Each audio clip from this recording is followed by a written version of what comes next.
Think on paper. Do it in writing. Think with a pen in hand. All successful people think on paper. Unsuccessful people don't. Why not? Because they're too lazy to write things down. So, think on paper. Write it down and ask yourself, why am I worried? What is the difficulty? What's the situation? Define it clearly.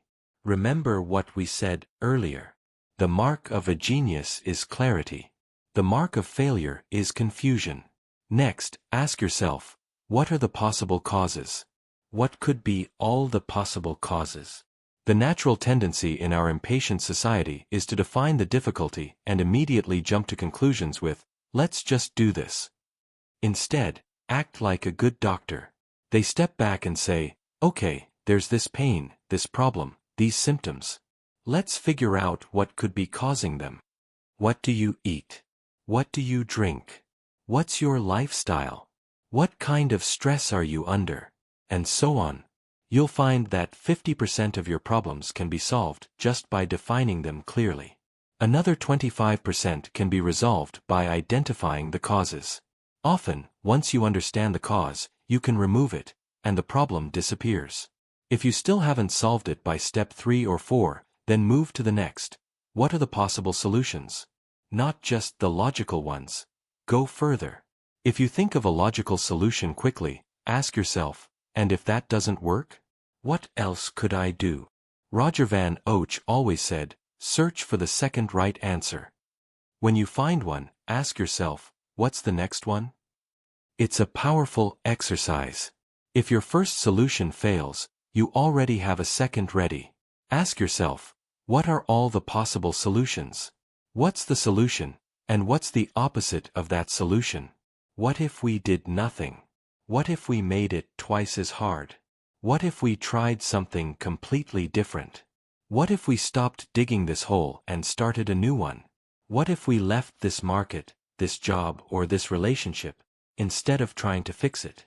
What if we just walked away and started over? What would the second right answer be? This is a critical point. From this moment on, once you reach step 5, think and talk only about solutions. Focus only on solutions. Because of the law of concentration, the law of substitution, and the law of attraction, what happens? I'll tell you, most people only talk about problems. They think about problems. Worry about problems. Imagine problems. Argue about problems. And guess what? They attract more problems. The law of substitution says that if you fill your mind with thoughts of problems, your mind will be overwhelmed by negativity. The law of attraction says that the more you focus on problems, the more you attract them. The law of correspondence says that the more you think and talk about your problems, the more your external world reflects them. The difference between winners and losers, between heroes and failures, is this. Successful people focus on solutions. They're solution-oriented. They think solutions. They speak solutions. And they constantly ask this powerful question, what do we do now? What can we do from here? In other words, they are always looking ahead. Losers. They look back. They want to know who did it. Who's to blame? Who's responsible? How do we cut losses? Winners ask, where do we go from here? What do we do now? What's the solution? How do we improve this? How do we adjust, adapt, shift? Once you've done that, the next step is simple. Step 6, make a decision. Make a decision. Any decision is better than no decision. 80% of difficulties should be resolved right when they arise. That's when you should make your decision. Indecision, by the way, is the #1 cause of failure. Indecisive people don't succeed. Being decisive is more important than being right, because the more decisions you make, the more feedback you get, and the wiser your choices become. If you make fewer decisions, you get less feedback, less learning, and your decision-making ability stays weak. So make a decision. 80% of the time, do it immediately. And for the other 20%, say, I need more info. I'll decide Thursday, no matter what. Step 7. Assign responsibility. Ask the big question. Who? Who's going to do this? Often people brainstorm, decide, get motivated, and nothing happens. Why? Because no one was specifically assigned. So assign someone. Assign a name. Then step 8, set a deadline. I want this done by such and such date. Make it clear. Let's review this on Thursday at noon.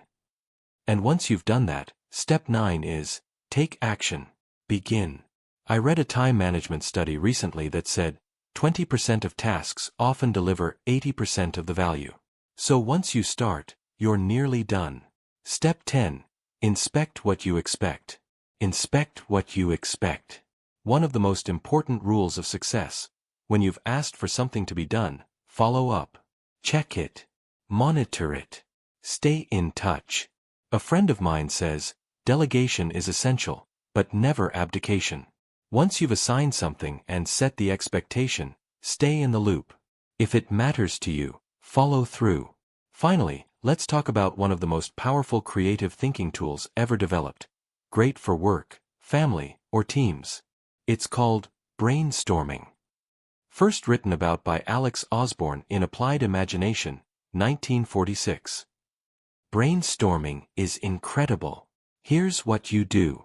Step 1, group size, 4 to 7 people. Less than 4 and there's not enough energy. More than 7 and it gets chaotic. Step 2, define the issue clearly. Simpler and more precise is better. For example, in a sales team, don't ask, how can we sell more? Too vague. Instead, ask, how can we increase sales by 20% in the next 90 days? That's a powerful question. Step 3, set a time limit. 15 to 45 minutes. 30 minutes is ideal. Then, generate ideas. This is key. Do not mix idea generation with evaluation. Osborne found that mixing them kills creativity. Why? Because if someone shares an idea and someone else says, that's dumb, it triggers fear of rejection. And everyone shuts down.